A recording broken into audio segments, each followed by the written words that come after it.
नमस्कार प्रिय बंधुओं, आप सभी का हमारे YouTube चैनल में बहुत बहुत स्वागत है।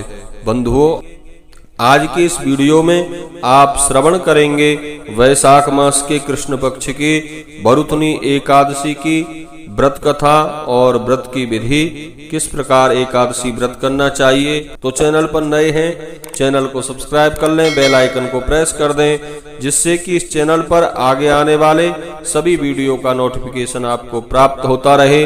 बोलिए एकादशी महारानी की जय। बंधुओं, बरुथनी एकादशी, जब आप एकादशी व्रत करें, एकादशी व्रतकर्ता को एकादशी वाले दिन प्रातः काल सूर्य उदय से पूर्व ही उठ जाना चाहिए बिस्तर से, और हमें प्रातः भगवान नारायण का स्मरण करते हुए प्रातः जागरण करना चाहिए।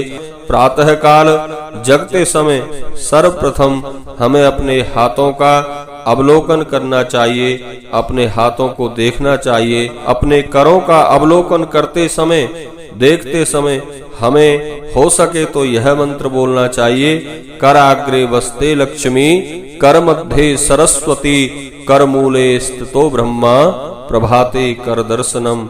इस प्रकार प्रातः काल करों का दर्शन करें, तत्पश्चात भूमि माता का वंदन करें। पृथ्वी पर सर्वप्रथम सीधा पैर रखें और स्नान आदि से निवृत्त होकर स्वच्छ वस्त्र धारण करके श्वेत या पीत अर्थात सफेद रंग के या पीले रंग के वस्त्र धारण करने चाहिए, और भगवान नारायण की प्रतिमा के सम्मुख अपने गृह मंदिर में या अपने निकट के किसी देव मंदिर में भगवान नारायण की प्रतिमा के सम्मुख पवित्र आसन पर बैठकर हमें बंधुओं सर्वप्रथम एकादशी व्रत का संकल्प कर लेना चाहिए। अपने हाथ में थोड़ा सा जल लें और जल लेकर इस प्रकार संकल्प बोलें, हे प्रभु, अमुक नाम अमुक गोत्र में उत्पन्न अपना नाम और अपना गोत्र बोलें, और अपने नाम और गोत्र का उच्चारण करते हुए कहें, अमुक नाम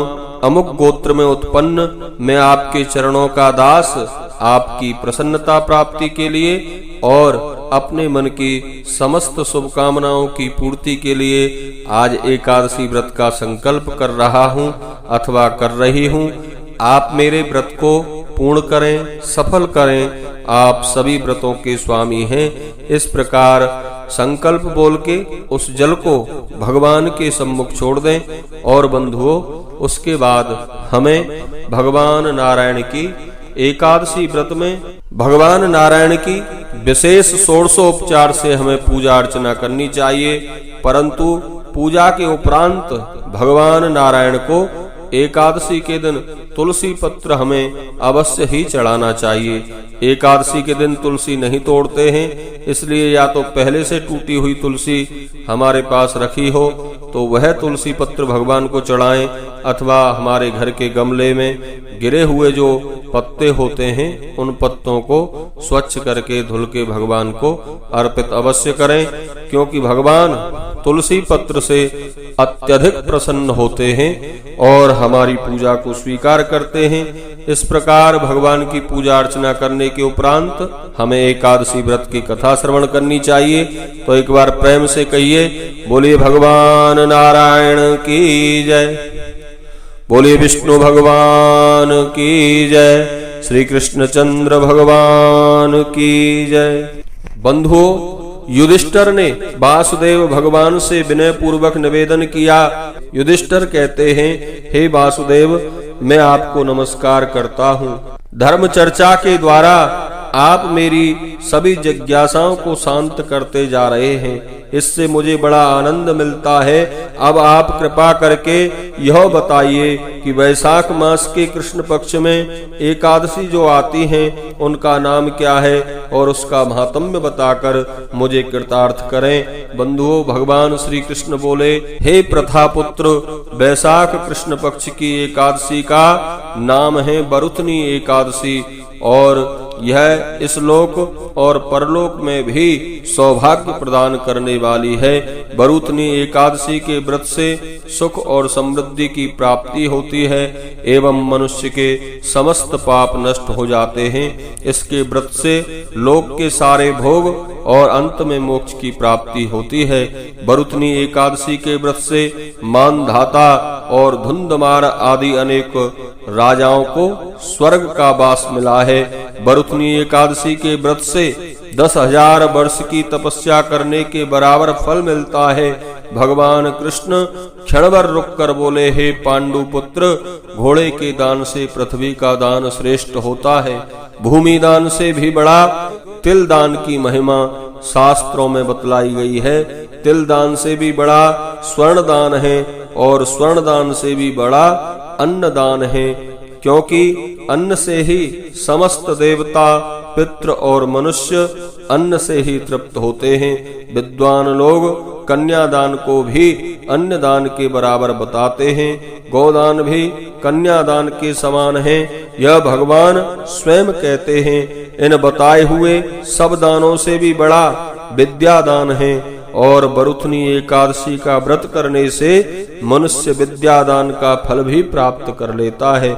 जो लोग पाप में पड़कर कन्या के धन से अपनी जीविका चलाते हैं, उनके पुण्य नष्ट हो जाते हैं और वे नरक में जाकर बड़ी कठिन यातनाएं भोगते हैं। अतः कन्या के धन से प्रयत्न पूर्वक बचना चाहिए। कन्या का धन अपने काम में नहीं लेना चाहिए। जो अपनी शक्ति के अनुसार आभूषणों से सुसज्जित करके पवित्र भाव से अपनी कन्या का दान करता है, उससे कितना पुण्य मिलता है, यह बताने की सामर्थ्य स्वयं चित्रगुप्त में भी नहीं है।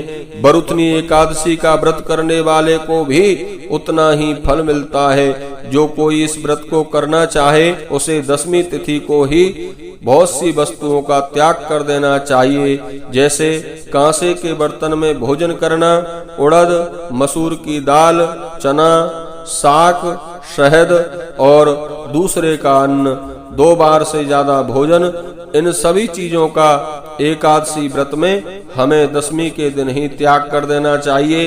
व्रत करने वाले को ब्रह्मचर्य का पूरी तरह से पालन करना चाहिए। रात को सोए नहीं, पूरी रात शास्त्र चिंतन और भजन कीर्तन आदि करना चाहिए। दूसरों की निंदा और दुराचारी पापी लोगों का संग भी नहीं करना चाहिए। क्रोध करना और झूठ बोलना भी एकादशी व्रत में त्याज्य है। तेल और अन्न का प्रयोग भी नहीं करना चाहिए। जो मनुष्य इस एकादशी का विधि पूर्वक व्रत करते हैं, वे स्वर्ग में जाते हैं। अतः मनुष्य को पाप कर्मों से बचना और डरना चाहिए। इस व्रत के महात्म्य को पढ़ने या सुनने से 1000 गौदान के बराबर फल प्राप्त होता है। गंगा स्नान के फल से भी इसका अधिक पुण्य होता है। बोलिए एकादशी महारानी की जय। बरुथनी एकादशी में भगवान कमलापति की पूजा करें और आहार में, फलाहार में खरबूजे का प्रयोग अवश्य करें। लक्ष्मी नारायण भगवान की जय।